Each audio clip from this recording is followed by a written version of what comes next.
ஜீவசகாப்தன் ஒரு பக்கம் விமர்சனங்களை முன்வைக்கக்கூடிய விஜய் இதே மாதிரியான விமர்சனங்களை வாக்குறுதியை நிறைவேற்றவில்லை அப்படின்னு சொல்லிட்டு அதிமுகவுடைய பொதுச் செயலர் எடப்பாடி பழனிசாமி விமர்சனத்தை முன்வைக்கிறார். அன்புமணி ஒரு புத்தகமாகவே வெளியிட்டிருக்காரு. இந்த மாதிரி எல்லாரும் இதை மையப்படுத்தி தான் பேசுகிறாங்க. விஜய் நான் ஒரு டீசன்ட் பாலிடிக்ஸ் பண்ணுவேன் அப்படின்னு சொல்லிட்டு வந்தவர் மீண்டும் இதே ஒரு பாதையில் தான் பயணிக்கிறாரா அப்படின்ற கேள்வி இருக்குது. இன்றைக்கி அவருடைய தொடக்கம் அப்படின்றது உங்களுடைய பார்வையில் எப்படி இருக்குது? விஜய் அவர்களுடைய தொடர் நடவடிக்கைகள், அவர் நடத்துகிற மாநாடு எல்லாமே இதுவரையும் அரசியலுக்கான வரையறையை மாற்றுது. மாநாடுங்கிறது பொதுவாக ஒரு அரசியல் கட்சியினுடைய மாநாடுங்கிறது 3 நாள் 4 நாள் நடக்கக்கூடியது. மகளிர் அணி தனியாக பேசுகிறது, தலைவர்கள் பலர் பேசுகிறது இந்த டைமில். ஆனால் இங்கே 20 நிமிடத்துக்கு மேலே மாநாடுகள் இல்லை, 20 நிமிட பேச்சு. அப்படி ஒரு பேட்டர்னை அவர் கொண்டு வர்றாரு. சுற்றுப்பயணம் அப்படிங்கிறது, அரசியல் சுற்றுப்பயணங்கிறது மக்களை சென்று தலைவர்கள் பார்ப்பது. இங்கே தலைவரை பார்க்க மக்கள் ஓடி வராங்க. ஸோ இது இன்னும் ஒரு தேட்டர் ஆடியன்ஸுங்கிற ஒரு கான்செப்டுக்குள்ளே இருக்கிறது தான் நம்ம பார்க்குறோம். பொலிட்டிக்கலாக ஆகலை அவங்க அங்கே வந்த கூட்டம்ங்கிறது. இப்போ இந்த கூட்டம்ங்கிறது ஏன் பேசப்படுதுன்னா, இதே மாதிரி கூட்டம் உங்களுக்கு மதிமுக தொடங்கினப்பையும் நடந்தது. இதே திருச்சியில் எம்ஜிஆர் கட்சி தொடங்கினப்பையும் இதே கூட்டம் வந்தது. அதனால் விஜயகாந்த் தோப்பூரில் திருமங்கலத்தில் தொடங்கும்போது இதோட பயங்கரமான கூட்டம் இருந்தது. அங்கே அந்த தொண்டர்கள் ஒரு அரசியல்படுத்தப்பட்டிருந்தாங்க, கொள்கை ரீதியாக அரசியல்படுத்தப்பட்டிருந்தாங்கங்கிறத தாண்டி ஒரு பொது சமூகத்தில் நடந்து கொள்வது ஒரு மெச்சூர்டு இருந்தது அவங்கள்ட்ட.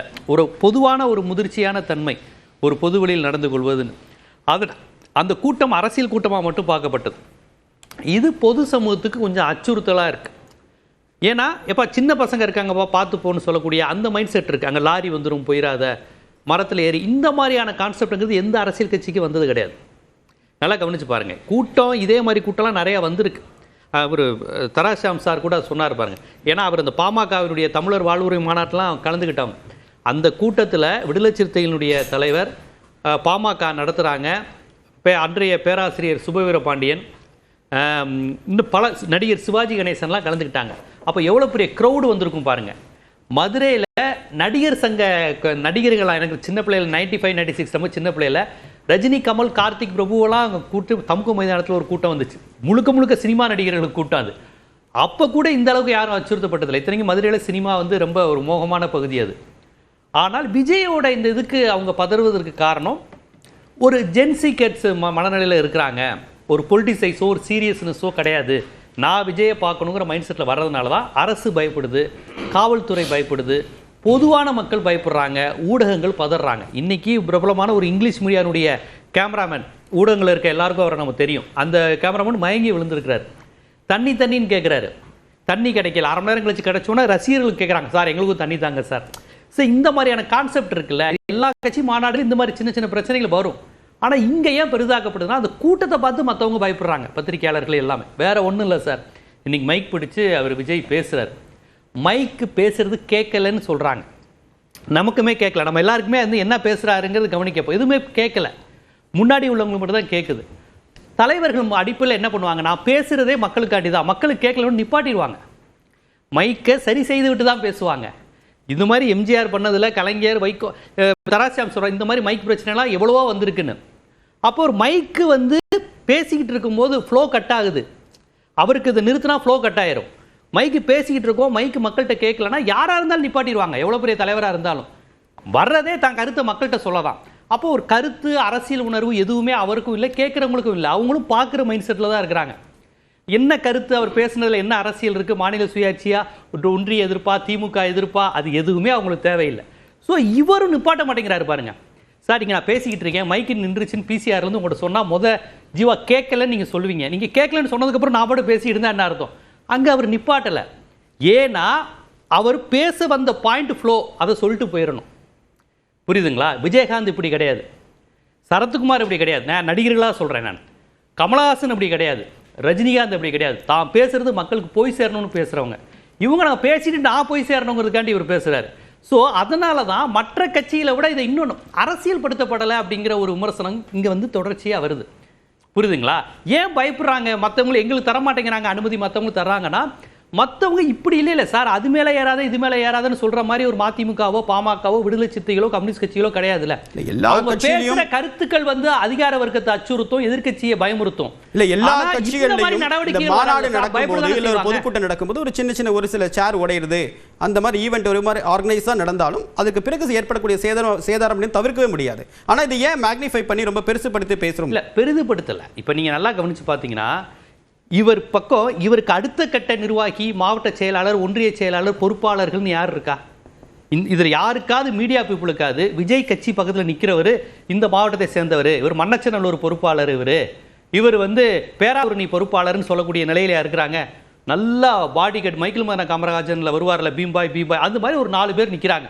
சரி, ரசிகர்கள் வந்து நடிகரை பார்க்க போகும்போது தூக்கி பச்சை குழந்தைய தூக்கி எறிகிற மாதிரி அப்படி தூக்கி எறிகிறாங்க. கரெக்டாக பீம்பாய் இந்த மைக்கேல் மதன காமராஜன்ல அந்த பீம்பாய் தூக்கி எறிவாப்புல அதே மாதிரி தூக்கி எறிகிறாப்புல அப்படி அசால்ட்டா. சரி, அப்ப நீங்க இது ஒரு பொலிட்டிக்கல் கல்ச்சர் இல்லைங்கிறேன். அது ஒரு அரசியல் கட்சியா இல்ல, கட்சி கட்டமைப்போட இல்ல, அரசியல் கட்சியா இருக்கிறவங்க மக்கள்கிட்ட உரையாடுவாங்க, எந்த கட்சியா இருந்தாலும் இன்க்ளூடிங் பாஜக. ஏன்னா அது ஒரு பொலிட்டிக்கல் பேட்டர்னோட நடக்குது. இது பொலிட்டிக்கல் பேட்டர்னுக்குள்ளே வரல. சினிமா ரசிகர், சினிமா நடிகரை பார்க்க வந்திருக்கோங்கிற அந்த பேட்டர்னுக்குள்ள இன்னும் அரசியல் வடிவமே பெறலன்னு சொல்றேன். சரி, திரு முஸ்தபா முதல் சுற்று கருத்தை எடுத்துக்கிறேன். முஸ்தபா, இது ஒரு டைலாக் டெலிவரியா தான் இருந்துச்சு. தொண்டர்களை சந்திக்க போறதுக்கான ஒரு முதல் பயணம் ஒரு இன்டராக்டிவ் செஷன் ஆகும், இல்ல தொண்டர்கள் அந்த அவருடைய வாய்ஸ் கேட்கல அப்படின்னு சொல்றத காது கொடுத்து கேட்காம தன்னுடைய போக்கில் தொடர்ச்சியாக ஒரு ஃப்ளோ கட் ஆயிடும் அப்படின்னு பேசுறது அப்படின்றது ஒரு தலைவருக்கு உண்டான அந்த இடத்தை கொஞ்சம் குறைத்து காட்டுது அப்படின்னு சொல்றாரு ஜீவசகாப்தன். இல்ல கூட சொல்ல என்னன்னு கேட்டீங்கன்னா அரசியல் மயமே இல்ல, அரசியல் ஆக்கப்படலன்ற அது இல்ல, தொண்டர்களுடைய கருத்தையும் கேட்கல, எங்க வாய்ஸ் கேட்கல அப்படின்னு சொல்லக்கூடிய தொண்டர்கள் கிட்ட அதுக்கு ரெஸ்பான்சிவா இல்லன்றாரு. இல்ல இல்ல என்னன்னு கேட்டீங்கன்னா சார் மைக் ப்ராப்ளம் வந்திருக்கு, அது வந்து பாத்தீங்கன்னா முழுமையாக சரி செஞ்சிருக்காங்க. சில பேர் கேட்டு சில பேர் கேட்கல. ஆனா வந்து யாருக்குமே அவர் சொன்னக்கூடிய அவர் சொன்னக்கூடிய செய்தி இவ்வளவு தூரம் வந்து பாத்தீங்கன்னா இன்னைக்கு கேட்கக்கூடிய மீடியாக்கள் சோசியல் மீடியாவில் வந்து என்ன பேசினார் அப்படின்றது வந்து மக்கள் மன்றத்தில் போய் சேர்ந்துருக்குன்ற பார்வையில் தான் நான் பார்க்குறேன்.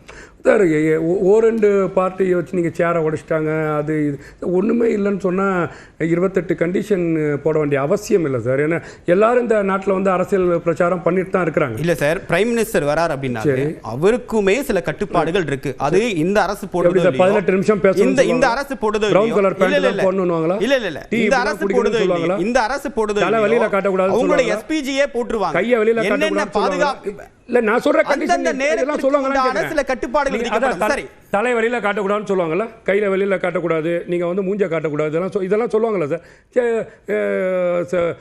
விஜயோட ரசிகர் மயமாக தான் இருக்கிறாங்க, அரசியல்மாக்கப்படலன்னு சொன்னால் திமுகவில் வந்து ட்ரெயினில் அரைஞ்ச நிகழ்வெல்லாம் வந்து மறந்துட்டாங்களா? அரசியல்மாக்கப்படாமல் தான் இருக்கா?